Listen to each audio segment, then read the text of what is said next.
Hello friends, welcome to Piporakhali. আজি মই অসমীয়া ল্যাঙ্গুৱেজৰ কিছুমান গুৰুত্বপূৰ্ণ প্ৰশ্ন এনসাৰ লৈ আহিছো।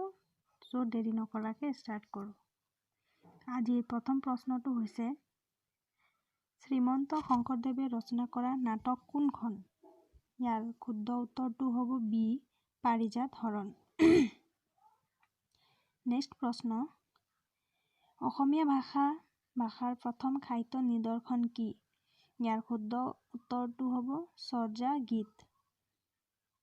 নেক্সট কুৱেশ্যন এটা ভাষাত কেইটা উপভাষা থাকিব পাৰে? ইয়াৰ এনসাৰটো হ'ল অপশ্যন সি বহুতো। নেক্সট প্ৰশ্নটো হ'ল কোনটো আঞ্চলিক ৰূপৰ ভিত্তিত মান্য অসমীয়া ভাষাই গঢ় লৈ উঠিছে? ইয়াৰ শুদ্ধ উত্তৰটো হ'ব এ শিৱসাগৰ।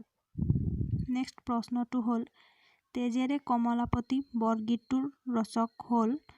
ইয়াৰ শুদ্ধ এনসাৰটো হ'ব বি মাধৱদেৱ। নেক্সট প্ৰশ্নটো হ'ল তলৰ কোনখন গ্ৰন্থ শংকৰদেৱে ৰচনা কৰিছিল? ইয়াৰ শুদ্ধ উত্তৰটো হ'ব ডি কীৰ্তন পুথি। নেক্সট প্ৰশ্নটো হৈছে অসমীয়া ভাষাৰ বিশিষ্ট স্বৰধ্বনি কেইটা? ইয়াৰ শুদ্ধ উত্তৰটো হ'ব অপশ্যন এ ৮টা। নেক্সট প্ৰশ্নটো হ'ল হেম বৰুৱা কোন যুগৰ কবি আছিল? ইয়াৰ শুদ্ধ উত্তৰটো হ'ব ডি আধুনিক যুগ। নেক্সট প্ৰশ্নটো হ'ল ডক্টৰ ভৱেন্দ্ৰনাথ শইকীয়াই ৰচনা কৰা শিশু উপন্যাসৰ নাম কি? ইয়াৰ শুদ্ধ উত্তৰটো হ'ব বি মৰমৰ দেউতা। নেক্সট প্ৰশ্নটো হ'ল লক্ষ্মীনাথ বেজবৰুৱাই ৰচনা কৰা আত্মজীৱনীখনৰ নাম কি? ইয়াৰ শুদ্ধ উত্তৰটো হ'ব এ মোৰ জীৱন সোঁৱৰণ। নেক্সট প্ৰশ্নটো হ'ল চন্দ্ৰকুমাৰ আগৰৱালাই ৰচনা কৰা কবিতা পুথিখনৰ নাম কি? ইয়াৰ শুদ্ধ এনসাৰটো হ'ব এ প্ৰতিমা।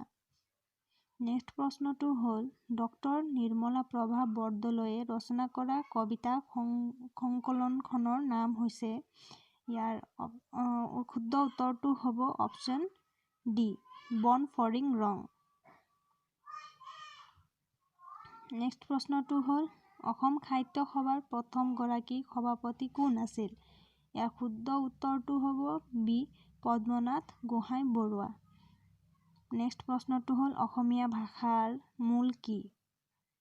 ইয়াৰ শুদ্ধ উত্তৰটো হ'ব এ ভাৰতীয় আৰ্য ভাষা।